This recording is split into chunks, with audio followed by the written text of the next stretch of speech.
Trump deadly warning ముగిసింది. ఇక ఎప్పుడేం జరుగుతుందో అని ప్రపంచం మొత్తం టెన్షన్స్ పడింది.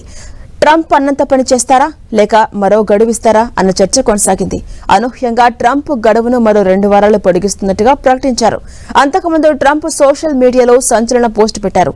ఇరాన్ను తుడిచిపెట్టడం తనకు ఇష్టం లేదంటూనే ఆ పని చేయక తప్పడం లేదంటూ పెట్టిన పోస్ట్ ట్రంప్ చేశారు. అయితే ఇరాన్ ప్రభుత్వం తరగకపోతే భారీ దాడులు తప్పవని ఆయన ఇప్పటికే సంకేతాలిచ్చారు. అయినా కూడా ఇరాన్ ఏమాత్రం వెనక్కి తగ్గకపోవడంతో తమ దేశ ప్రయోజనాల దృష్ట్యా ఈ కఠినమైన నిర్ణయం తీసుకోవాల్సి వస్తుందని ట్రంప్ వివరించారు. ఇరాన్లో గత 47 ఏళ్లుగా సాగుతున్న అవినీతి, అరాచక పాలన అంతం కాబోతుందని ట్రంప్ ప్రకటించారు.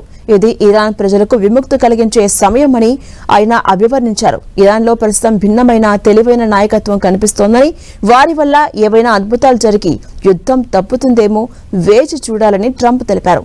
ప్రపంచ చరిత్రలోనే ఈ రాత్రి అత్యంత కీలకమైందని, ఇరాన్ ప్రజలను దేవుడు చల్లగా చూడాలంటూ తన ట్రూత్ సోషల్ మీడియాలో పోస్ట్ పెట్టారు ట్రంప్.